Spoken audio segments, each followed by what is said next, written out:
নিতাই গৌরী সীতানাথ প্রেমানন্দে একবারে হরি হরি বল। নিতাই গৌরী সীতানাথ প্রেমানন্দে একবার হরি হরি বল।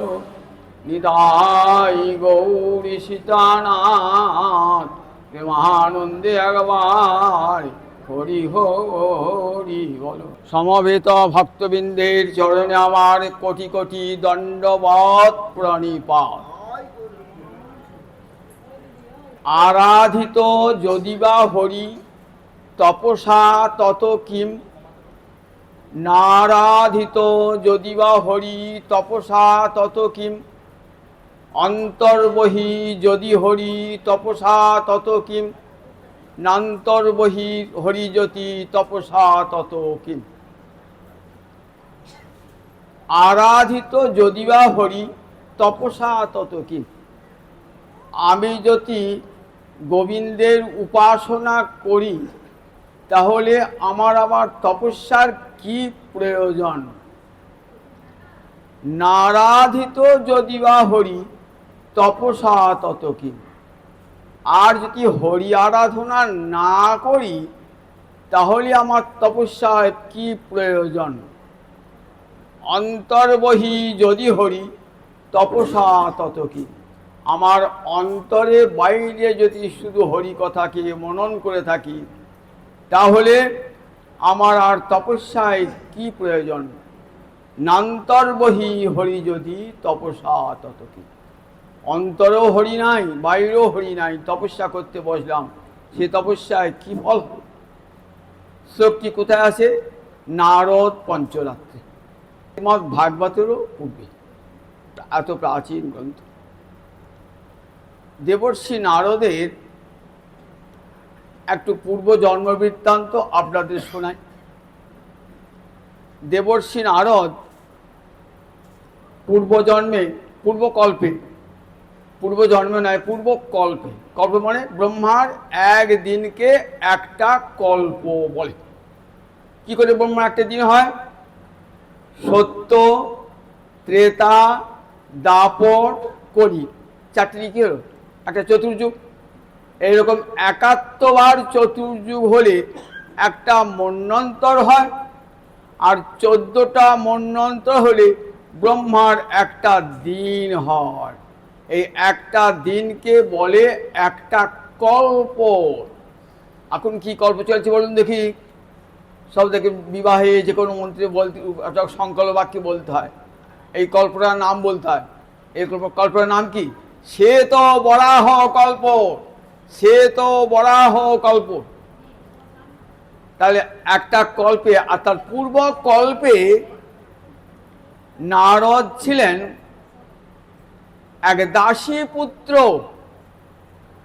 একটি ব্রাহ্মণের গৃহে তার মা দাসী বৃত্তি করত। সেই ব্রাহ্মণ পরম হরিভক্ত ছিল। সাধুরা আষাঢ়, শ্রাবণ, ভাদ্র, আশ্বিন এই 4 মাসকে একত্রে কি বলে? চাতুর্মাস্য। হরিশয়নের পর একটা ব্রত হয়, যে ব্রতটির নাম হলো চাতুর্মাস্য ব্রত। সেই চাতুর্মাস্য ব্রত করবার সময় ঋষিরা আর বনে জঙ্গলে থাকতেন না, বর্ষাকাল তো, গুহাতেও থাকতেন না। কোথায় আসছেন? সজ্জন গৃহে, হরিভক্তজনের গৃহে আসতেন, ভিক্ষা করতেন। ভিক্ষা করে ভিক্ষালব্ধ অন্ন দিয়ে গোবিন্দ সেবা করতেন, এবং অবসর সময়ে আমাদের মতন গৃহাসক্ত ব্যক্তিগণকে হরিকথা শ্রবণ করাতেন। এটাই তাদের কাজ ছিল। সেই গৃহে ওই এক ব্রাহ্মণ, যার গৃহে চাতুর্মাস্য ব্রত করবার জন্যে ঋষিরা এসেছেন, সেই হরিভক্ত ব্রাহ্মণের গৃহে তার মা দাসী বৃত্তি করত, সাধুদের সেবা করত। সাধু সেবা একটা ফল আছে তো। ছেলেটি কি করবে, মায়ের সঙ্গে সঙ্গে ঘুরে বেড়াতো, ছোট ছেলে, সাধুদের প্রসাদ খেত, অবসর সময় যখন হরিকথা হতো পাশে বসে হরিকথা শুনত। ছোট শিশু, কিন্তু হরিকথা কেউ বলতো না, তুমি তখন শিশু, হরিকথা শুনবার কি, খেলাধুলা করো না, কেউ বলতেন না। ঋষিরা পরম স্নেহে তাকে কাছে বসাতেন। এই শুনতে শুনতে কি হলো দেখুন, হরিকথা শুনতে শুনতে একদিন ওই সাধুদের কৃপায় একটু উচ্ছিষ্ট পেয়ে গেলেন, বৈষ্ণবের উচ্ছিষ্ট। বৈষ্ণবের উচ্ছিষ্ট কি হয় দেখুন, নর্ত ঠাকুর কি বলেছেন দেখুন, বৈষ্ণবের পদধূলি, বৈষ্ণবের পদধৌত জল এবং বৈষ্ণবের উচ্ছিষ্ট গ্রহণ করলে কি হয়, বৈষ্ণবের পদধূলি তাহে মোর স্নান কেলি, তর্পণ মোর বৈষ্ণবের নাম, বিচার করিয়া মনে ভক্তির আস্বাদনী, মধ্যস্থ শ্রী ভাগবত পুরাণ, বৈষ্ণবের উচ্ছিষ্ট তাহে মোর মনোনিষ্ঠ, বৈষ্ণবের নামে তে উল্লাস। বৈষ্ণবের উচ্ছিষ্ট কবিরাজ গোস্বামী পাঠ চৈতন্য চৈতামৃতে বললেন, ভক্তপদ রজ আর ভক্তপদ জল, ভক্ত ভুক্ত শেষ এই তিন সাধনের বল, ভক্তের পায়ের ধুলি, ভক্তের পা ধোয়া জল এবং ভক্তের ভুক্ত শেষ, এই তিনটে হরিভক্তি সাধনের শক্তি দান করে। ভালো করে শুনে রাখুন, ভক্ত শেষ এই তিনটে যারা হরিভক্তি অঙ্গ সাধন করছেন তাদের শক্তি দান করে। তাই সাধুরা কি করলেন, সাধুরা তাদের উচ্ছিষ্ট দান করলেন। এই উচ্ছিষ্ট দান করার সঙ্গে সঙ্গে নারদের হৃদয়ে অপাস্ত কিলবিষ, যত যত জন্মের যত যত পাপ ছিল সব ধ্বংস হয়ে গেল। মনটা কৃষ্ণানুরাগী হয়ে উঠল। ঋষিরা যখন চলে গেলেন, সঙ্গে যেতে চাইলেন, বললেন তোমার এখনো সময় হয় নাই। কেন সময় হয় নাই? তোমার গৃহে তোমার জননী আছেন, অসহায়া জননী, তাকে তোমাকে সেবা করতে হবে। যথা সময়ে তুমি আমাদের সান্নিধ্য লাভ করতে। কানে মন্ত্র দিয়ে চলে গেলেন।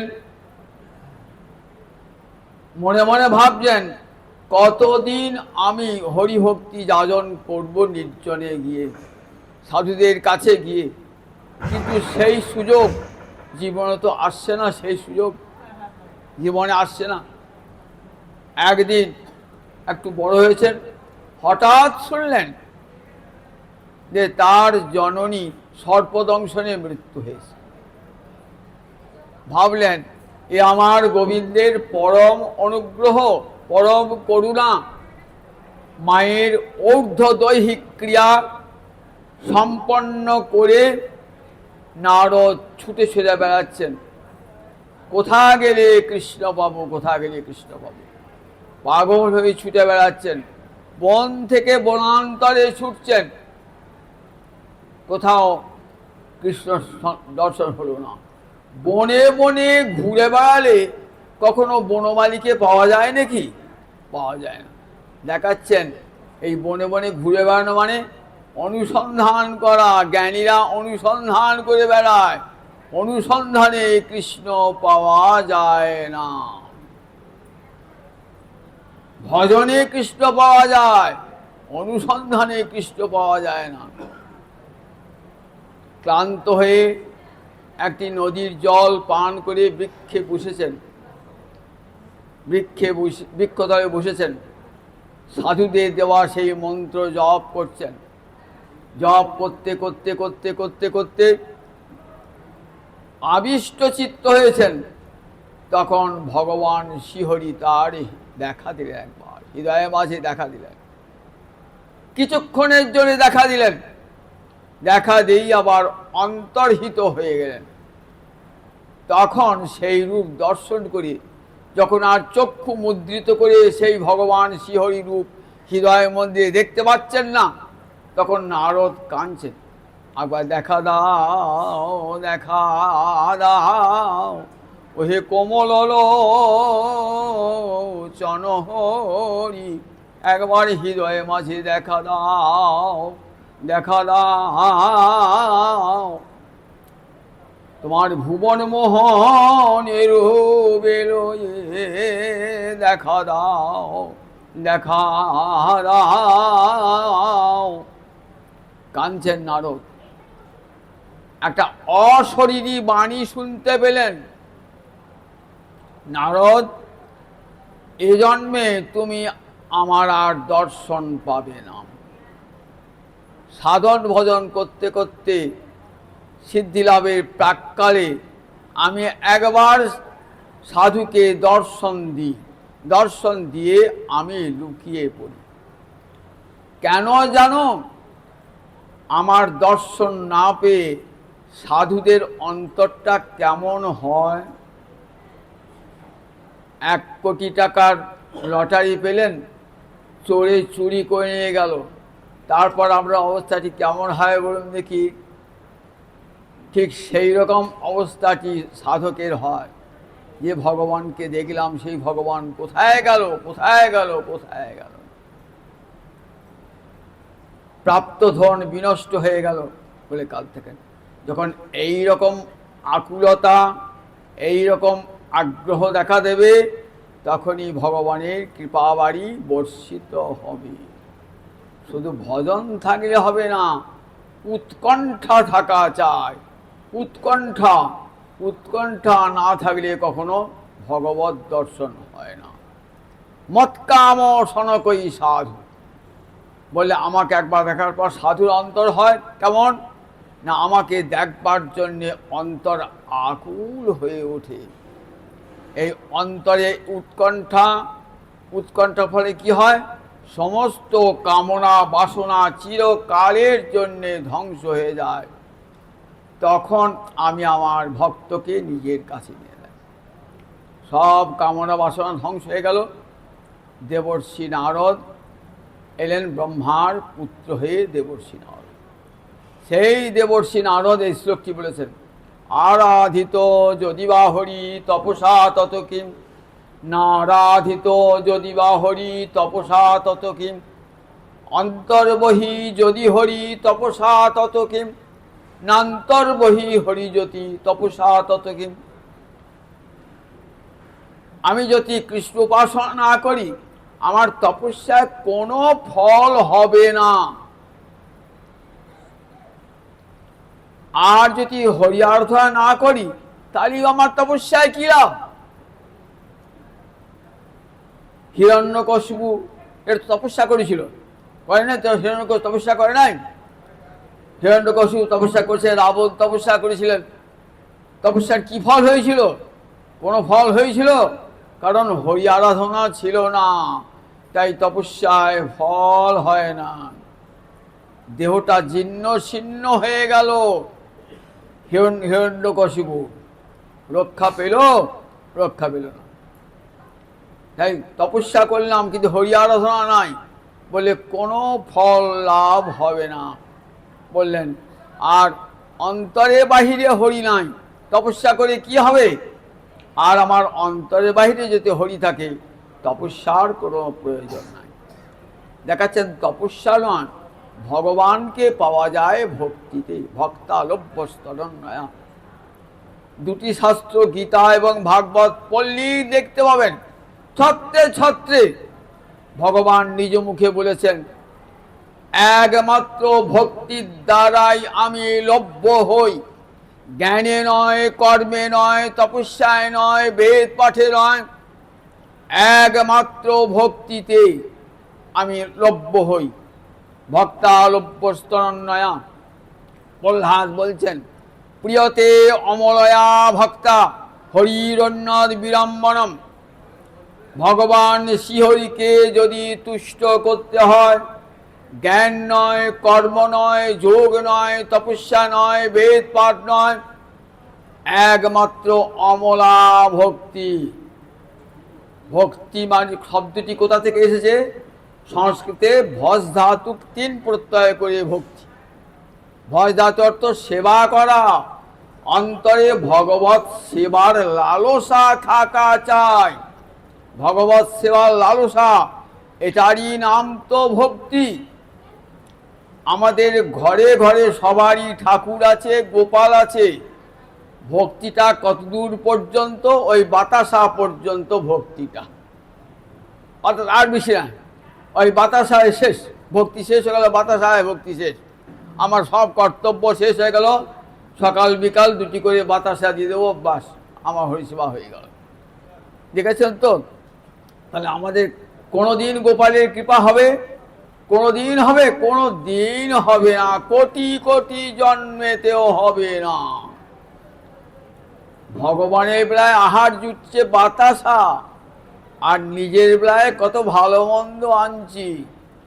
একবারও মনে বিবেককে চিন্তা করে দেখুন, একবার কতখানি গোপালকে ঠকাই, কতখানি। এতে গোপাল ঠকে না, আপনিই ঠকে যান, আপনিই বঞ্চিত হন। গোপাল কোনোদিন ঠকে না, আপনিই বঞ্চিত হন। তাহলে উৎকণ্ঠা থাকবে। ছেলেকে খাওয়ানোর জন্য মায়ের কত উৎকণ্ঠা। ছেলে গিয়েছে এখনো খেলা করে, এখনো ছেলে এলো না, মা খাবার নিয়ে দাঁড়িয়ে আছে উৎকণ্ঠায়। ছেলে এটি খেতে ভালোবাসে, সেটি খেতে ভালোবাসে। তাহলে ছেলের জন্যে করেন, আর গোপালের জন্য মনে হয় না একবারও? অন্তরটা কাঁদে না? তাহলে দেখুন, এই উৎকণ্ঠা আছে, কোনো দিন হবে না। কোটি কোটি জন্ম এই বাতাসা দিয়ে গোপাল সেবা করলে কোটি কোটি জন্মে তো হবে না। লোককে দেখানো হবে আমার গৃহে ঠাকুর আছে। এমনি করে বঞ্চনা করি না আমরা, আমাদের ভক্তিতেও বঞ্চনা। কিন্তু ভগবান তো হৃদয়ে অন্তর্যামী রূপে আছেন, তিনি জানতে পারছেন আমি কতখানি বঞ্চনা করছি। আপনি একটা লোকে বঞ্চনা করুন, সে জানতে পারলো না, কিন্তু গোবিন্দকে যখন বঞ্চনা করবেন, গোবিন্দ জানতে পারছেন, হৃদয়ের মাঝে বসে আছেন অন্তর্যামী রূপে, যে আমি কতখানি গোবিন্দকে বঞ্চনা করছি। তুমি সবই তো জানো প্রভু, আমার হৃদয়ে রয়েছ প্রভু, আমার সবই তো জানো, আমার হৃদয়ে রয়েছ প্রভু, তুমি সবই তো জানো। আমার পাপ পুণ্য, আমার ভালো মন্দ কর্ম সবই তুমি জানো, সবই তো ভগবান জান, তাকে ঠকিয়ে কিছু হবে? তাই দেখুন, ভজন একমাত্র ভগবানকে পাওয়া যায় তার সেবার দ্বারা।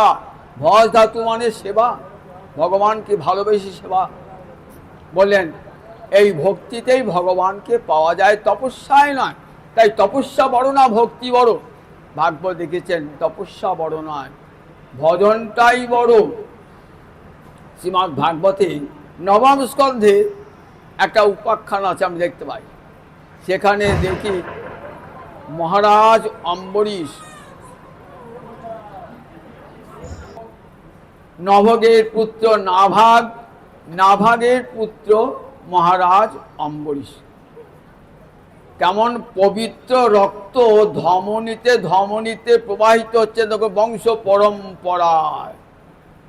মনুপুত্র নভগ, নভগের পুত্র নাভাগ, নাভাগের পুত্র মহারাজ অম্বরীশ। ধমনীতে ধমনীতে বংশ পরম্পরায় হরিভক্তির স্রোত প্রবাহিত হচ্ছে। সেই নাভাগের পুত্র মহারাজ অম্বরীশ। নাভাগ কেমন ছিলেন দেখুন, নভগের 4টি পুত্র, কনিষ্ঠ পুত্রটি নাভাগ। অন্য পুত্রেরা সব সম্পত্তি ভাগ করে নিয়েছে। নাভাগ তপস্যায় বসেছিল, ফিরে যখন এলেন বাবাকে বললেন, বাবা আমি তো পিতৃ সম্পত্তির মালিক, আমার ভাগটা গেল কোথায়? বললে, আমি তো জানি না বাবা, তোমার ভাইদেরকে জিজ্ঞাসা করো। ভাইরা বললে, আমরা ভেবেছিলাম তুমি তারা আসবে না, তাই আমরা সব সম্পদ ভাগ করে নিয়েছি, এই পিতাকে তোমার ভাগে দিলাম। না ভাগ, তাই মেনলেন, বাবাকে আমার ভাগে দিয়েছে। বলে, বাবা তুমি আমার ভাগে। বললেন, তে সাঙ্গ বাক্যং মা আদৃথা, তোমার ভাইয়া তোমাকে বঞ্চনা করেছে, তাদের কথায় তুমি আদর করো না, তারা তোমাকে ঠকিয়েছে, তোমার সম্পদ নিয়েছে। আমি তো বাবা এখনো বেঁচে আছি, আমি তোমার যাতে তোমার সংস্থান হয়, অন্যের সংস্থান হয়, তার ব্যবস্থা করছি। সম্মুখে দেখো একটা যজ্ঞ হচ্ছে, অঙ্গিরস গোত্রের ঋষিরা একটা যজ্ঞ করছে। সেই যজ্ঞটায় প্রতি 6 দিন অন্তর বেদের বৈশ্যদেব সূক্ত পাঠ করতে হয়। ঋষিরা সেই বৈশ্যদেব সূক্ত পাঠ করতে বারবার মোহগ্রস্ত হচ্ছেন। তুমি তো বেদজ্ঞ পুত্র, তুমি গিয়ে সেই বৈশ্যদেব সূক্ত পাঠ করে দাও। যজ্ঞ শেষ হওয়ার পর যে সম্পদ তুই পাবি, তাতে তোমার জীবন চলে। বাবার কথা শুনে গেলেন যজ্ঞক্ষেত্রে। ঋষিদের যজ্ঞে বেদ মন্ত্র সঠিকভাবে উচ্চারণ করে ঋষিগণের উদ্দেশ্য সিদ্ধ করলেন। ঋষিরা বলে গেলেন, যা সম্পদ থাকলো সব তোমার। সম্পদ যখন গ্রহণ করতে যাবেন, তখন দেখছেন উত্তর দিক থেকে এক কৃষ্ণবর্ণের পুরুষ এসে হাজির। বলছেন, দেখো মমেদং বাস্তুকং বসু, এখানে যা ধন সম্পদ আছে সব আমার। আমাকে যে ঋষিরা দিয়ে গেলেন, বললেন আমার সঙ্গে তর্ক করো না, তোমার পিতা তো বেদজ্ঞ, তোমার পিতাকে একবার জিজ্ঞাসা করে এসো গা, যে যজ্ঞের শেষে যে সম্পদ থাকে সেটা কার। এসে বাবাকে বলছেন, বাবা আপনার কথা শুনে আমি ঋষিদের যজ্ঞ ক্ষেত্রে গেলাম, ঋষিগণকে বেদ মন্ত্র পাঠ করালাম, ঋষিরা সব সম্পদ দান করে গেলেন। আমি যখন সেই সম্পদ গ্রহণ করতে যাব, তখন একটা কৃষ্ণবর্ণের পুরুষ এসে বলছেন, মোমেদং বাস্তুকং বসু, যা ধন আছে সব আমার। বাবা বললেন, বুঝতে পেরেছি, উনি রুদ্রদেব স্বয়ং মহাদেব এসেছেন। যজ্ঞের শেষে ঋষিরা কি বলেছিলেন, যে যা যজ্ঞের উচ্ছিষ্ট সব রুদ্রদেবের, দাও তুমি ফিরে দাও গা। এসে বলছেন, আমার পিতা বললেন এই সম্পদ আপনারই, আপনি নেন। তখন বললেন, দেখো তোমার পিতা সত্যবাদী ধর্মজ্ঞ, তুমিও সত্যবাদী ধর্মজ্ঞ, আমি সম্পদ নিতে আসি নাই, তোমাকে পরীক্ষা করতে এসেছিলাম যে তোমার বেদ পাঠ সার্থক কিনা। বললেন, সম্পদ সব তুমি নাও, সেই সঙ্গে তোমাকে সনাতন ব্রহ্মজ্ঞান দান করছি। সেই নাভাগের পুত্র মহারাজ অম্বরীশ পরম হরিভক্ত, কেমন করে কৃষ্ণ সেবা করছেন দেখুন। রাজা হয়েছেন তো অনন্ত ঐশ্বর্য। আমাদের মানুষের দেখুন ধনবান হলে ভগবানকে ভুলে যায়। যাদের বেলা ধন আছে না, ঐশ্বর্য আছে না, তারা ভগবানকে ডাকে না, তারা ঐশ্বর্য সম্পদকেই ডাকে, ভগবানকে ডাকে না। ধনবানের গৃহে যাই ভগবানের ভক্তি থাকে না, ভগবানের সেখানে আদর নাই। ধনবানের গৃহে ভগবানের আদর নাই, ওই বিদুরের মতন গরিবের গৃহেই ভগবানের আদর। কিন্তু এখন মহারাজ অম্বরীশ রাজা হয়েছেন, রাজা হলে কি হবে, ভাবছেন এ রাজ্য তো আমার নয়, আমি ভগবানের প্রতিনিধি, তিনি আমাকে রাজা আজ রাজা করেছেন, কাল হয়তো সবই কেড়ে নেবেন। রাজার যে রাজ্য পাহাড় যেন নাটুয়ার নাট। নটরকু বলছেন, রাজার রাজ্যপাটটা কেমন, নাটুয়ার নাট। যাত্রা করছে রাজার পাড়ায়, রাজার ভূমিকায় অবতীর্ণ হয়েছে। ওই সময় তার মেলা ঐশ্বর্য, বা রাজা একবার সিংহাসনে বসেছে, মাথায় মুকুট দিয়ে, যাত্রা যে শেষ হয়ে গেল, এবার পথের ফকির, মালিককে বলছে আবার টাকাটা দাও। তাহলে দেখুন, ওই রাজার যে রাজ্যপাট যেন নাটুয়ার নাট, একদিন ধন আছে, গোবিন্দের কৃপা হয়েছে, আবার সেই ধন কেড়ে নিতে কতক্ষণ, আবার এক মুহূর্তে সে ধন কেড়ে নেবেন ভগবান। তাই দেখুন, মহারাজ অম্বরীশ কি জানেন, এই সত্যটা জানেন। সত্য সুখদেব বলছে, মহারাজ সবাই এই সত্যটা জানে না। বিদ্যান বিভব নির্মাণ তম বিশতি পুমান। জানেন আমার এই সম্পদ আজ আছে কাল নাই, তথাপি সম্পদের মোহগ্রস্ত হয় মানুষ, মানুষের মোহগ্রস্ত হয়ে আমাকে ভগবানকে ভুলে যায়। সুখদেব বলছে, মহারাজ ভগবানকে ভুলে যায় মোহগ্রস্ত হয়ে। মহারাজ পরীক্ষিত ভাবছেন বোধহয় আমাকেই বলছেন, কারণ আমি তো গোবিন্দের কৃপায় এসেছি। আমি আমার মায়ের পেটে, আমার যখন ব্রহ্মাস্ত্র নিক্ষেপ করেছেন, তখন গোবিন্দ আমার মায়ের পেটে ঢুকে আমাকে রক্ষা করেছেন। তারপর থেকে তো গোবিন্দকে স্মরণ করি নাই। আমি তো রাজ্য নিয়ে মাতোয়ারা। খুব লজ্জা পাচ্ছেন মনে মনে, মনে মনে খুবই লজ্জা পাচ্ছেন। সুখদেব মনে হয় এই ইঙ্গিতটা আমাকেই করছে। বিবেক থাকলে এই বোধটা হবে সবারই। তাই মহারাজ পরীক্ষিতের অন্তরে বিবেকে লিখেছে, খুব অন্তরে। মহারাজ পরীক্ষিত শুনছে, দেখো সবাই কিন্তু ঐশ্বর্য পেয়ে, সম্পদ পেয়ে ভগবানকে অনেকেই ভুলে যায়।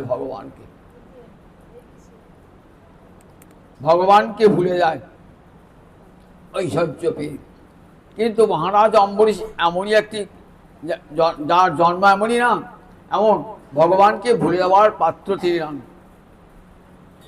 একাদশ ইন্দ্রিয় ভগবত সেবায় লাগিয়েছেন। 11টা ইন্দ্রিয় আছে, কি কি? 5টি জ্ঞানেন্দ্রিয়, 5টি কর্মেন্দ্রিয়, আর 1টি অন্তরিন্দ্রিয়। পঞ্চ জ্ঞানেন্দ্রিয় কি কি? চক্ষু, কর্ণ, নাসিকা, জিহ্বা, ত্বক। পঞ্চ কর্মেন্দ্রিয় বাক, পানি, পদ, বায়ু, উপস্থ। আর 1টি মন, অন্তরিন্দ্রিয়। এই 11 ইন্দ্রিয় কৃষ্ণ সেবায়। সুখদেব, দেখো মহারাজ, এত ধনের অধিকারী হয়েও মনটা ধনে নাই, ঐশ্বর্যে নাই। কোথায় মনটা? ভগবান শ্রীহরিতে, সবই মন কৃষ্ণ পদারবিন্দ। তাহলে মনটা যদি গোবিন্দের চরণ কোমলে থাকে, তাহলে সব ইন্দ্রিয়ই কৃষ্ণ সেবায় লেগে থাকবে। সবই। এই বই অব্যয়টা দিলেন কেন? নিশ্চিতভাবে রাজার মনটা গোবিন্দ চরণ ছেড়ে আর কোথাও যায় না। ঠিক মহারাজ যুধিষ্ঠিরের মতো, রাজর্ষি ভরতের মতো, সবই মন কৃষ্ণ পদারবিন্দয়। আমরা ধনবান হলে মনটা থাকে ধনের দিকে, কিন্তু মহারাজ অম্বরীশ ভারতবর্ষের রাজা, মনটা গোবিন্দের চরণ কমলে। করৌ হরের মন্দির মার্জনাদিশ। আমার বাড়িতে মন্দির আছে, সেই মন্দিরটা সেবা করবে। বাড়িতে দাসী রেখেছি, দা মন্দিরটা ধুয়ে দেগা, মন্দিরটা ঝাড় দেগা। আমি নিজে করি না, আমি নিজে বাবু নিজে করি না। আর মহারাজ অম্বরীশ কি করতেন? করৌ হরের মন্দির মার্জনাদিশ। নিজ হাতে হরি মন্দির মার্জনা করতেন, নিজ হাতে। কি ভাবতেন? আমার দাস, আমার ভৃত্য যেমন আমার সেবা করছে, আমি তো গোবিন্দের ভৃত্য, আমি গোবিন্দের সেবা করব, আমি তো গোবিন্দের চাকর, আমি করব। করৌ হরের মন্দির মার্জনাদিশ। দুটি হাত দিয়ে গোবিন্দ মন্দির মার্জনা। বচাংসি বৈকুণ্ঠ গুণানুবর্ণনে। আমরা জিহ্বা দিয়ে কত পরনিন্দা পরচর্চা করে থাকি, আর সেই জিহ্বা দিয়ে কি করতেন তিনি? বচাংশি বৈকুণ্ঠ গুণ বর্ণনে, গোবিন্দের গুণ বর্ণনা, গোবিন্দের গুণ বর্ণনা যেটুকু সময় পেতেন রাজা, সেইটুকু সময় সাধু গুরু বৈষ্ণবের কাছে শুনতেন। আবার শ্রুতিং চকার অচ্যুত কথোদয়ে, আর দুটো কান পেতে দিয়েছিলেন। সাধু বৈষ্ণব এসেছিলেন, একটু হরিকথা শোনান, আপনার মুখে একটু হরিকথা শুনি। সাধু বৈষ্ণবের নিয়ম করে সাধু বৈষ্ণবের কাছে হরিকথা শুনতেন। পাদৌ ক্ষেত্র পদানুসর্পণে, দুটি চরণ নিয়ে কোথায় যেতেন? দুটি চরণ নিয়ে যেখানে হরি মন্দির আছে সেখানে যেতেন, যেখানে তীর্থ আছে সেখানে যেতেন। মুকুন্দ লিঙ্গালয় দর্শনে দৃশ্য, চোখ দুটো কোথায় যেত? চোখ দুটো যেখানে গোবিন্দ আর গোবিন্দ ভক্ত দর্শনে চোখ দুটো থাকত, কৃষ্ণ দর্শনে আর কৃষ্ণ ভক্তির দর্শনে। জিহ্বা একমাত্র তুলসী পাতা দেওয়া আছে, জানতে এটি গোবিন্দের প্রসাদ, সেই প্রসাদ গ্রহণ করতেন। মনে মনে কি কামনা করতেন? মনে মনে নতু কাম কাম্যয়া, কিসের কামনা ছিল অন্তরে? যে প্রভু আর ধন সম্পদে আমায় ভুলায় রেখো না, অতুল ঐশ্বর্য দিয়ে আমায় ভুলায় রেখো না। তোমার চরণ কমল থেকে মন যেন আমার এক মুহূর্ত সরে না যায়। নত কাম কামায়, মনটা কামড়াচ্ছে কিসে? একমাত্র গোবিন্দ চরণ প্রাপ্তি, জন্মে জন্মে তোমার সেবা পাই প্রভু, আমি রাজ ঐশ্বর্য চাই না। মহারাজ যুধিষ্ঠির রাজা হয়েছেন তো কত দুঃখ কষ্টের পর বলুন দেখি একবার, কত দুঃখ কষ্ট। 13 বছর বনে বনে ঘুরে বেরিয়েছেন, কখনো খেতে পেয়েছেন, কখনো পান নাই। তারপরে রাজা হয়েছেন, তো আনন্দিত হবার কথা। কিন্তু কৃষ্ণ যখন চলে যাচ্ছে তখন বলছেন যে দেখো আজ আমার সুদিন, আর তুমি চলে যাবে। কুন্তী দেবীকে প্রণাম করছেন, পিসিমা এবার আমি যাই, দ্বারকা বহুদিন দ্বারকা ছেড়ে এসেছি, এবার আমায় কি বড় আদেশ দাও, আমি এবার দ্বারকায় ফিরে যাই। কুন্তী দেবী বলছেন যে আজ আমার সুখের দিন, আর তুই ছেড়ে পালাবি? তাহলে দেখ তুই থাকবি কখন? তুই তো আমার বিপদে থাকবি। তাই আমি কি প্রার্থনা করি? বিপদ সন্তু তার সৎসৎ তত্র তত্র জগৎগুরু, সেই বিপদে যেন আমার বারে বারে আসে। যে বিপদে তোমার দেখা পাবো হরি, সেই বিপদে যেন আমার বারবার আসে। সম্পদ চাহি না প্রভু, সেই বিপদে যেন আমার বারবার আসে। যে বিপদে তোমার দেখা পাবো হরি, সেই বিপদে যেন আমার বারবার আসে। বলি জগতে কেউ বিপদ চায়? সবাই সম্পদ চায় তো। ভগবানের কাছে কি প্রার্থনা, গৌরহরির কাছে কি প্রার্থনা করেন? অমুক সাহেব মামলা হচ্ছে, ওই জমিটা যেন ফেরত পেয়ে যায়, আমার মেয়েটা যেন ভালো জায়গায় বিয়ে হয়, আমার ছেলেটা একটা চাকরি ইন্টারভিউ হয়েছে, ওই চাকরি যেন হয়ে যায়। এই চাই সবাই, আমরা সবাই কামনা বাসনার দাস, এই তো চাই। আর মা কুন্তী দেবী কি চাইছেন? সেই বিপদে যেন আমার বারবার আসে। যে বিপদে তোমার দেখা পাবো হরি, সেই বিপদে যেন আমার বারে বারে আসে। সম্পদে যদি তোমাকে হারাতে হয় তাহলে সে সম্পদ আমি চাই না।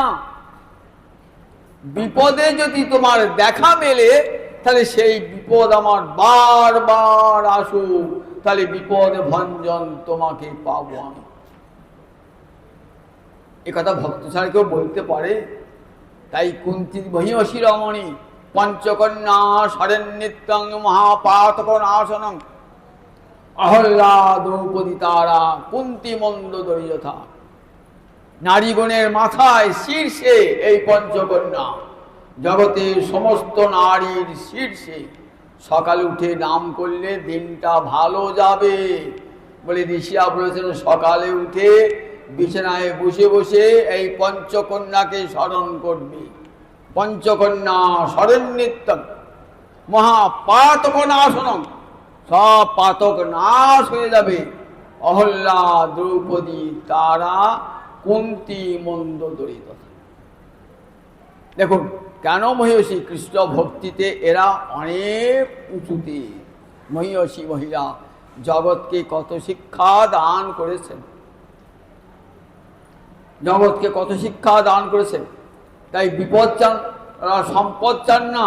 সম্পদ যদি কৃষ্ণ হারাতে হয়, যুধিষ্ঠির চাইছেন না সম্পদ, এই সম্পদ চাই না। মন্ত্রী তো গোবিন্দ চরণারবিন্দে, গোবিন্দকে ঘুরে যেতে হবে, সে সম্পদ চাই না। জড়িয়ে ধরেছেন কৃষ্ণ পাদ পদ্ম, জড়িয়ে ধরেছেন মন সব। মহারাজ যুধিষ্ঠির মন সব সময় কৃষ্ণ চরণারবিন্দে মনটি রয়েছে। ভারতবর্ষে বহু রাজা রাজ ঐশ্বর্যের মাঝে রয়েছেন, কিন্তু মন ভগবানের শ্রীচরণে। ঐশ্বর্যে নয়, ধনে নয়, ভগবানের শ্রীচরণে মন। ভগবত সেবায় তারা উদার হস্তে খরচ করেছে, উদার হস্তে খরচ করেছে। বেশি দূর যেতে হবে না, গৌরাঙ্গ লীলায় দেখুন না, ত্রিবেণীর উদ্ধারণ দত্ত রাজার তুল্য সম্পদ ছিল। সেই সম্পদ নিজে ভোগ না করে কি করেছেন, নিতাই চাঁদ যেখানে যেখানে গিয়েছেন সেখানেই বলেছেন, এক গরিব মানুষ, এদিকে খাওয়াও, এদিকে ভোজন করাও। ইচ্ছা মতো অকাতরে ধন সম্পদ দান করেছেন, অকাতরে। তাই ইতিহাসের পাতায় উদ্যান দত্তের নাম আজ লেখা আছে। দেখুন, তাহলে দেখুন রাজা হয়ে কিন্তু ঐশ্বর্যের প্রতি মন তাদের নাই, এত ঐশ্বর্য। আর ভগবানকে ডাকলে মানুষের দারিদ্র থাকে নাকি? লক্ষ্মী তার ঘরে সতত বিরাজমান। যে ঘরে কৃষ্ণ উপাসনা হয়, মনে রাখবেন লক্ষ্মী সে ঘরে সতত বিরাজমান। যে ঘরে কৃষ্ণ উপাসনা হয় না, লক্ষ্মী দেবী সে গৃহে যান না। লক্ষ্মী দেবী সতী রমণী, পতিব্রতা রমণী। যেখানে পতির প্রতি ভালোবাসা নাই, সেখানে সতী যান নাকি? জগতে কোনো সতী যান না। তাই তারা জানেন গোবিন্দ কৃপা করলে দুটি অন্ন জুটবেই জুটবে। কখনো গোবিন্দ তার ভক্তকে কখনো অভুক্ত রাখেন না। একাদশ ইন্দ্রিয় দিয়ে কৃষ্ণ সেবা করছেন মহারাজ অম্বরীশ। একটি পুণ্যব্রত, শাস্ত্রে আছে একাদশী ব্রত, সমস্ত ব্রতের রাজা। মনে রাখবেন, অনেকেই আছেন যারা একাদশী ব্রত করেন না, তারা অন্য ব্রত করেন কিন্তু একাদশী ব্রত করেন না। কিন্তু একাদশী একটি বৈদিক ব্রত, বেদ প্রসিদ্ধ ব্রত। স্বয়ং ভগবান ভগবতীরাও করেছেন এই একাদশী ব্রত। রামচন্দ্র করেছেন একাদশী ব্রত, সীতা দেবী করেছেন, দুর্গা দেবী করেছেন, মহাদেব করেছেন, সাবিত্রী সত্যবান একাদশী ব্রত করেছেন, স্বয়ং ভগবান গৌরাঙ্গ হরি একাদশী ব্রত করেছেন। একাদশী এমন একটি মহামহিমময় ব্রত, সধবা অধবা বিধবা সকলেই এই একাদশী ব্রত পালন করতে পারেন। এই একাদশী ব্রত পালন করলে আর অন্য কোনো ব্রত পালন করতে হয় না। বৈদিক ব্রত, বেদ প্রসিদ্ধ ব্রত। কিন্তু কি আশ্চর্য, বৈদিক ব্রতকে ছেড়ে দিয়ে আমরা কত ব্রত করি বলুন দেখি, লৌকিক ব্রত, যে ব্রতের কোনো মূল্য নাই, সেই ব্রতগুলো আমরা করি। কিন্তু একাদশী ব্রত করতে আমাদের অনেকে লজ্জা হয়, একাদশী ব্রতের গুরুত্বই দান করেন না। এই একাদশী ব্রতটি করেছেন মহারাজ অম্বরীশ, সঙ্গে স্ত্রীকে নিয়ে। দেখুন সদবাত স্ত্রী, ওকে মানে সদবাতে করতে নাই, স্বামী মরে যাবে। তাই মরে, আচ্ছা যে একাদশী ব্রত করলে গোবিন্দ প্রীত হবে, তার স্বামী মরে যাবে। মহারাজ অম্বরীশ তুল্য শিলয়া ভার্যয়া সহ, সমান স্বভাব সম্পন্না পত্নীকে নিয়ে একাদশী ব্রত করেছেন। একাদশী সারা বছর একাদশী ব্রত করেন, কার্তিক মাসে নিয়ম সভায় ব্রত করে ব্রত উদযাপন করবেন। ব্রতান্তে কার্তিকে মাসি, ব্রত করে কার্তিক মাসে নিয়ম সভার মাস, উত্থান দ্বাদশীতে ব্রত শেষ হয়ে গেল। ব্রত শেষ হওয়ার পর কি করতে হয়? গোবিন্দকে সেবা লাগাতে হয়। সেই প্রসাদ ব্রাহ্মণ সজ্জন অভ্যাগত অতিথি অভ্যাগতকে দান করে তবে নিজে গ্রহণ করতে হয়। যমুনার তীরে গোবিন্দ সেবায় লাগিয়েছেন দ্বাদশীর দিন। কত অতিথি অভ্যাগত আপ্যায়িত হয়েছেন। সকলকে রাজা পরম সমাদরে আমন্ত্রণ জানাচ্ছেন, আপ্যায়ন করছেন। এমন সময় এসেছে দুর্বাসা ঋষি, মহাগভ, এই আমি এসেছি। বাপরে বাপ, কি গম্ভীর গলা, জলদ গম্ভীর গলা। পান থেকে চুল যদি খসিয়ে যায় না, তার একবারে সঙ্গে সঙ্গে চোখ থেকে আগুন বেরিয়ে তাকে ছাড়খাড় করে ছাড়বে। এমন দুর্বাসা ঋষি। তপস্যা আছে তো, ভাগবত দেখাবেন। তপস্যা বড় না কৃষ্ণ ভক্তি বড়? ভালো করে শুনবেন কাহিনীটা। তপস্যা বড় না কৃষ্ণ ভক্তি বড়? ভক্তির শক্তি না তপস্যার শক্তি? এটি ভাগবত দেখাচ্ছে। এত বড় তপস্বী, যার তপস্যার ভয়ঙ্কর শক্তি, যদি তাকে কেউ অপমান করত, অবমাননা করত, চোখ ঠিকরে আগুন বার হয়ে যেত, পুড়িয়ে ছাড়ত। নিজের স্ত্রীকে পর্যন্ত পুড়িয়ে মেরে দিয়েছে, জানেন তো? নিজের স্ত্রীকে পর্যন্ত। স্ত্রী অভিমনির কন্যা ছিল এই দুর্বাসার বউ, নাম ছিল কন্দলী। তা কন্দল তো মানে ঝগড়া, তাহলে ভালো করে ঝগড়া করতে পারত। খুব মুখরা। যখন কন্যা সম্প্রদান করে না, বাবা বলেছিল আমার মেয়ে মুখরা, একটু মানিয়ে জুনিয়ে নিও। ছাদনা তলায় ঋষি বললে 100টা অপরাধ আমি ক্ষমা করবো, 101 হলাম না। বাবা ভাবছে 100 অপরাধ কি হবে? যাক কিছুদিন সংসার, 100 অপরাধ হবে না। ও বাবা, মেয়ে এমন মুখরা না, পালকি থেকে নেমে 3 দিনে 100 হয়ে গিয়েছে। এই 101 চোখ ঠিকরে আগুন বেরিয়ে পড়ছে, একবারে পুড়িয়ে মেরে দিলেন। শ্বশুর এসেছে,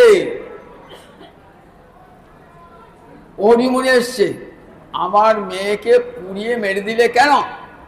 আমি তো বলেছিলাম, বিবাহের দিদি বলেছিলাম আমার বাড়িতে বসিয়ে দিয়ে আসতে পারত, মেয়েকে মেরে দিলে কেন? এত অহংকার তোমার? কৃষ্ণের কাছে, কৃষ্ণ ভক্তের কাছে তোমার অহংকার চূর্ণ হবে। আজ দেখুন কৃষ্ণ ভক্তের কাছে তার তপস্যার শক্তি কেমন করে চূর্ণ হয়ে যাবে। অম্বরীশ পরম আজ আসুন, বাবরি আপনার মতো মহাতেজা ঋষি এসেছেন, আসুন আমার কি আজ আমার গিয়ে ভোজন করবেন, বেশ আজ আমার গোবিন্দের প্রসাদ খাবেন। বলেন বেশ, তথাস্তু, আমি আসছি। গিয়ে কি করছেন? যমুনার জলে স্নান করছেন। একাদশীতে একটা, দ্বাদশীতে পারেন একটা সময় আসছে, দেখে লেখাতে কি লেখা থাকে, 8টা 15-র মধ্যে ব্রত ভঙ্গ করতে হবে, 9টা 15-র মধ্যে 10টা ব্রত ভঙ্গ করতে হবে। সেই সময় যদি না করেন, মহাপ্রসাদ গ্রহণ না করেন, তাহলে ব্রতটাই আপনার চলে গেল, নষ্ট হয়ে গেল। সময় বয়ে যাচ্ছে, ঋষি তো আসার আর নাম নাই, আশা তার নাম নাই। এ বাবা, আর তো অর্ধ মুহূর্ত অবশিষ্ট, কি করা যায়? সমস্ত ব্রাহ্মণ বৈষ্ণব গুণের কাছে তখন বিধান নিচ্ছেন, কি করব এই অবস্থায়? বলেন গোবিন্দের চরণামৃত পান করে ব্রত ভঙ্গ। গোবিন্দের চরণামৃত পান করে ব্রত ভঙ্গ করেছেন, চরণামৃত পান করে। এইবার ঋষি আসছে। ঋষি জানতে পেরেছেন ধ্যানেতে যে মহারাজ অম্বরীশ আমাকে উপেক্ষা করে ব্রত ভঙ্গ করেছে। আসছে কেমন? একবারে ক্রোধে কম্পিত। সুখদেব বলছেন মহারাজ মন্ডু না প্রচলদ গাত্র, মন্ডু মানে ক্রোধ, ক্রোধে গাটা কাঁপছে থর থর থর থর করে। ততক্ষণে অভিশাপ দেবে রাজা। মহারাজ অম্বরীশের কাছে গিয়ে বলছে, তুমি ক্ষত্রিয়, আমি ব্রাহ্মণ, তোমার এত বড় সাহস কোথা হতে হলো ব্রাহ্মণকে নিমন্ত্রণ করে তাকে অবমাননা করা? অদত্ত্বা ভুক্তবান, আমাকে ভোজন না করিয়ে তুমি নিজে ভোজন করলে, সদ্যস্তে দর্শয়ে ফল। এখনই এই ব্রাহ্মণ অবজ্ঞার ফল আমি হাতে নাতে দিচ্ছি। এত ক্রোধ, বিরাট জটা, একটা জটা ছিঁড়েছেন, মাটিতে ফেলেছেন। বাবা, জটা তো নয়, একেবারে আগুন জ্বলতে জ্বলতে যাচ্ছে, আগুনের মানুষ, এখনই পুড়িয়ে ছারখার করে দেবে। কিন্তু মহারাজ অম্বরীশ গোবিন্দ চরণে শরণাগত, অন্তরে কি বিশ্বাস? রক্ষিষ্যতি ইতি বিশ্বাস। আমার দেহটা যদি রক্ষা করবার ইচ্ছা হয়, গোবিন্দই রক্ষা করবে। রাখে হরি তো মারে কে, দৃঢ় বিশ্বাস চলছে না। বলছেন, শুনতে বলছে, মহারাজ তোমার তো 7 দিন সময় আছে। আর মহারাজ পরীক্ষিতের 7 সেকেন্ডও সময় নয়। যাচ্ছে সে আগুনের পিণ্ডটা জ্বলতে জ্বলতে যাচ্ছে, মহারাজ অম্বরীশকে পুড়িয়ে ছাই করে দেবে। কিন্তু ন চচাল পদান্বিব, চিত্ত এতটুকু বিচলিত হলো না। গোবিন্দের চরণ কোমরের উপাসনায় বসে আছে, নাম জপ করছেন, হরে কৃষ্ণ কৃষ্ণ কৃষ্ণ হরে হরে, হরে রাম রাম রাম হরে হরে। গোবিন্দের চরণ ধ্যান করছে, নাম করছে। দেহ যাবে, নাম করতে করতে আমার দেহ চলে যাবে। যাক না, দেহটা ক্ষতি কি আছে? দেহ তো একদিন যাবেই যাবে, নাম তবু নাম ছাড়বো না। আমার চিত্ত যেন গোবিন্দ চরণ থেকে এক মুহূর্ত সরে না যায়। ন চচাল পদান্য, এক মুহূর্ত মনটা সরিয়ে আনলেন না। দেখুন, গোবিন্দ চরণে যদি বিশ্বাসটা রাখতে পারে তাহলে কি হয়। সুদর্শন চক্রটি কি জন্যে? গোবিন্দের ভক্ত রক্ষা করার জন্যে। গীতায় ভগবান কি বলেছেন? কৌন্তেয় প্রতিজানিহি নবে ভক্ত প্রণশ্যতি। ওহে কুন্তীর নন্দন, তুমি জগতে প্রতিজ্ঞা করে, প্রতিজানিহি মানে প্রতিপূর্বক জ্ঞান ধরত, প্রতিজ্ঞা করা, প্রতিশ্রুতি করে সে রক্ষা করতে হয়। ওহে কুন্তী নন্দন, তুমি জগতের কাছে প্রতিজ্ঞা করে বলো, আমার ভক্তকে কেউ বিনাশ করতে পারে না। নবে ভক্ত প্রণশ্যতি। গোবিন্দ চরণে যদি স্থির বিশ্বাস থাকে, কারো স্বয়ং যমরাজের পর্যন্ত ক্ষমতা নাই যে আমরা অঙ্গ স্পর্শ করি, আমরা চুল ধরে টানি। এত বড় গোবিন্দ চরণে এই নির্ভরতা থাকলে পারে। কেমন নির্ভরতা গোবিন্দ চরণে! ন চচাল পদান্য, মন এক মুহূর্ত সরে যায় না গোবিন্দ চরণ হতে। কি হলো? সুদর্শন চক্র এসে হাজির। এত বড় স্পর্ধা, তোমার তপস্যার এত জোর, জানো না আমার ভক্তের শক্তি কত বড়? সুদর্শন এসে এক মুহূর্তে কৃত্যাকে ধ্বংস করবে। এইবার কৃত্যাকে ধ্বংস করে, যিনি কৃত্যাটা তৈরি করেছিলেন কে? দুর্বাসা। চুল থেকে, দুর্বাসা থেকে ছুটছে। সুদর্শন ছুটছে কোন দিকে? দুর্বাসার দিকে। দুর্বাসা ভাবছে, এ কি হলো? আমার অভিশাপ কোথাও তো ব্যর্থ হয় না, এখানে ব্যর্থ হলে কি করে? ওরে বাবা, সুদর্শনের তেজ! কোথায় আমার তপস্যার তেজ আর কোথায় সুদর্শনের তেজ? ছুটতে ছুটতে পালাচ্ছে। ঠাকুর, পালাচ্ছ কেন? ওই তোমার তপস্যার শক্তি গেল কোথায়? পালাচ্ছ কেন? ছুটছে, কোথায় গিয়ে রক্ষা পায়। রক্ষা পাওয়ার আশ্রয় খুঁজছে। সুদর্শন তো পিছন পিছন তাড়া করছে, সুদর্শন চক্র ঘুরতে ঘুরতে ঘুরতে যাচ্ছে, সুদর্শন চক্র ভয়ে ছুটছে দুর্বাসা। কোথায় তপস্যা? সব চলে গেল তপস্যা। কোথায় গেলেন? 10 দিকে 10 লোকপাল আছে, 10 দিকে সবার কাজ যাচ্ছে। একটু থাকবো জায়গা দেবে, একটু থাকবো জায়গা দেবে, না না না না না, তোমার থাকবো জায়গা দেবে। এ বাবা, একটু থাকবো জায়গা দেবে না? ইন্দ্রচন্দ্র বরুণাদি, এখানে জায়গা হবে না, এখানে জায়গা হবে না। কেন গো? তুমি কৃষ্ণ ভক্ত বিদ্বেষী, তোমাকে এখন আমার দেখো এই গোবিন্দের কৃপায় এই দিক দিক আমরা দিকপাল, তারই করুণায় দিকপাল হয়েছি। এখন সঙ্গে সঙ্গে আমাকে রাজ্যচ্যুত করবে। তুমি যাও আমাদের কাছে, কোথাও স্থান ফেলে দিল। কি করবে এখন? ব্রহ্মার কাছে গিয়েছে, হে ব্রহ্মা, তুমি পিতামহ আমাকে রক্ষা করো। বললেন, তুমি গোবিন্দের কাছে অপরাধটা, গোবিন্দ ভক্তের কাছে অপরাধটা করলে আর ক্ষমাটা চাইতেছ আমার কাছে? তোমার এত বড় সাহস কি করে হলো যে গোবিন্দ ভক্তকে তুমি পুড়িয়ে মারতে চেয়েছিলে? জানো আমি কার কৃপা বলে ব্রহ্মাণ্ডের অধিপতি? তিনি ইচ্ছা করলে আমার মতন কোটি কোটি ব্রহ্মা সৃষ্টি করতে পারেন। কত চতুরানন মরি মরি যাওয়াত নতুয়া আদি অবসানা, তো হে জনবিপুন তো হে সমামত সাগর লহরী সমানা। কত চতুরানন মরি মরি যাও। কালের গানটি বিদ্যাপতি, মৈথিলী কোকিল। বিদ্যাপতিকে কি বলা হয়? মৈথিলী কোকিল, মিথিলার রাজসভার কবি। বলছেন কত চতুরানন মরি, চতুরানন কে? ব্রহ্মা। মরি মরি যাওয়া তো, গোবিন্দ ইচ্ছা করলে কোটি কোটি ব্রহ্মাকে সৃষ্টি করতে পারেন। আবার কোটি কোটি ব্রহ্মা গোবিন্দের চরণে বিলীন হয়ে যান।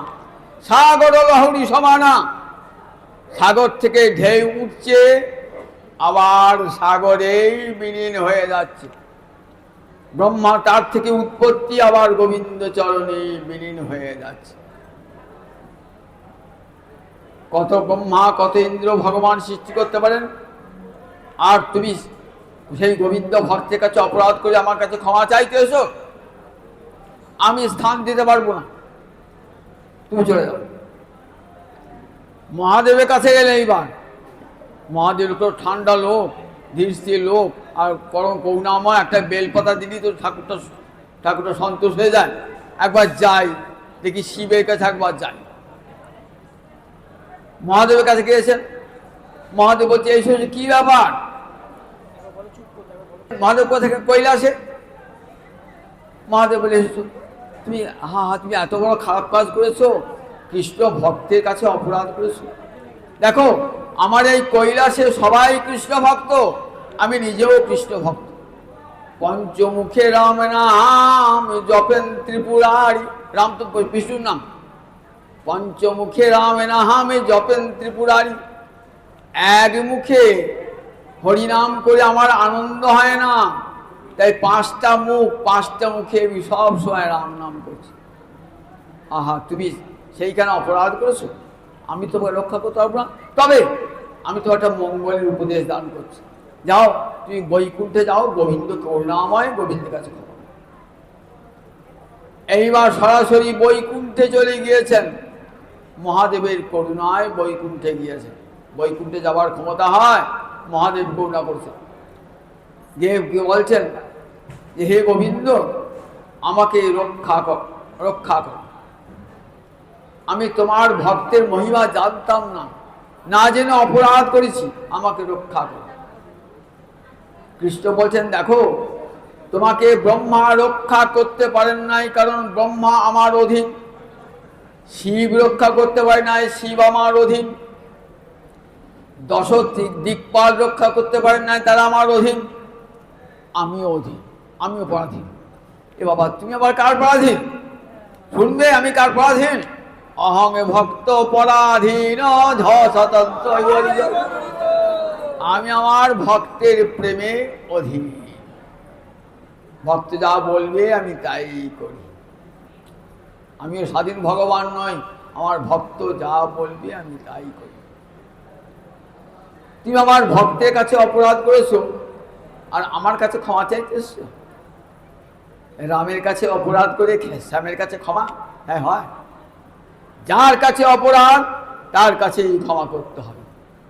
স্বয়ং ভগবানও তাকে রক্ষা। শুনে ভালো করে, বৈষ্ণব অপরাধ বা ভক্তের অপরাধ যদি কারো জীবনে ঘটে যায়, তাহলে গোবিন্দকে শতবার ডাকলেও গোবিন্দ সেই অপরাধ ক্ষমা করবেন না। যার কাছে অপরাধ হয়েছে তার কাছে গিয়ে ক্ষমা চাইতে হবে, তার কাছেই ক্ষমা চাইতে হবে। তুমি আমার কাছে ক্ষমা চাইতে এসছো, আমার কাছে ক্ষমা পাবে না। যার কাছে অপরাধ করছো তার কাছে ক্ষমা চাও না। গোবিন্দের কাছেও হলো না। ভগবান দেখালেন যে আমার ভক্ত আমার চেয়ে মদ ভক্ত পূজাব্য থিকা, আমার চেয়ে আমার ভক্ত বড়। আমার ভক্তকে যদি কেউ মর্যাদা দান না করে, সে যত বড় ভক্ত আমি তার কাছে যাই না, তাকে কৃপা করি না।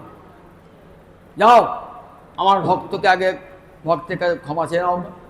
আমার ভক্ত ক্ষমাশীল। দেখো, যে ভক্ত আমাকে সর্বস্ব দিয়েছে উজাড় করে, জগতের সবাই আমার কাছে চায়। আর ভক্ত কি বলে? আমি তোমার কাছে কিছু চাই না প্রভু, আমি তোমাকে সব উজাড় করে দেব প্রভু, আমার হৃদয়ের সব ভালোবাসা। জগতে যারা কামী ব্যক্তি এ দাও সে দাও, ধন দাও, দৌলত দাও, পুত্র দাও, কন্যা দাও চায়, যেখানেই যাই দেহি দেহি রব। আর ভক্তের কাছে যখন যাই কিছুই চাই না প্রভু। ন ধনং ন জনং সুন্দরীং কবিতাং বা কাময়ে জগদীশ। মহাপ্রভু কি বলছে শিক্ষাষ্টক? ন ধনং ন জনং সুন্দরীং কবিতাং বা কাময়ে জগদীশ। মম জন্মনি জন্মনি ঈশ্বরে ভবতা ভক্তি রহৈতুকি দই। আমি তোমার কাছে ধন চাই না, জন চাই না, আমি সুন্দরী ভার্যা চাই না, কাব্য প্রতিভা চাই না। আমি এই চাই জন্মে জন্মে যেন তোমার চরণে যেন আমার মতি হয়, অহৈতুকি ভক্তি হয়। এই ভক্ত চায়, সবাই চায় জগতে, ভক্ত চায় না। ভক্ত বলে না, দেবো তোমাকে হৃদয় উজাড় করে। তাই ভক্তের হৃদয়ে কৃষ্ণের সতত বিশ্রাম। রাজা রুজিরা কি করে দেখবে, পুজোর ছুটতে সব বেড়ে যাচ্ছে তো, রাজারা দেখছে যেখানেই যাবো তো বলবে আমাদের এখানে রাস্তাঘাটটা হয় নাই, আমাদের কোনো মুখটা হয় নাই, আমাদের টাকার দরকার। কেবল দেহি দেহি রথ, 4-5টা দিনও সুস্থ থাকার উপায় নেই। এমন জায়গায় এমন বাংলো থেকে আশ্রয় নেয় না যেখানে কেউ যাবে না, চারিদিকে পুলিশ পড়া, যেখানে নাই কাউকে ঢুকবে না। সেই কদিন রাজা ফুর্তি আমোদ করবে, কারোর কথা শুনবে না। গোবিন্দ ভান কোথায় যায় কোথায় যায় কোথায় যায়, আমার থাকবার ভালো জায়গাটা কোথায়? একমাত্র ভক্তের হৃদয়ে কৃষ্ণের সতত বিশ্রাম। ভক্ত হৃদয়ে গেলে আর সেখানে দেহি দেহি রব নাই।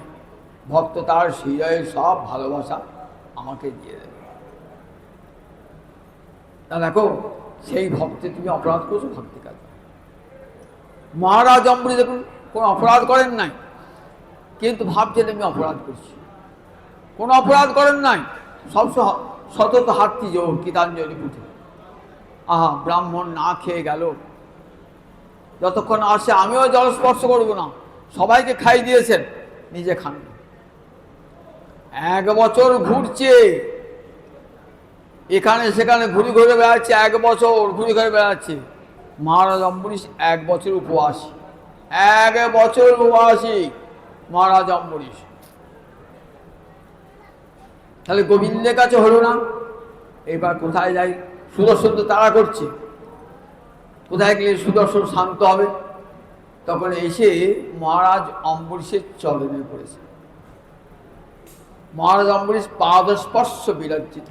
আহা, আপনি ব্রাহ্মণ তপস্বী, আমি সামান্য একটা ক্ষুদ্র রাজা, ক্ষত্রিয় রাজা, ছি ছি ছি, আমি আপনার চরণ বারবার হাত ধরব, চরণ হাত রাখবো, আপনি কেন আমার চরণ স্পর্শ করবেন?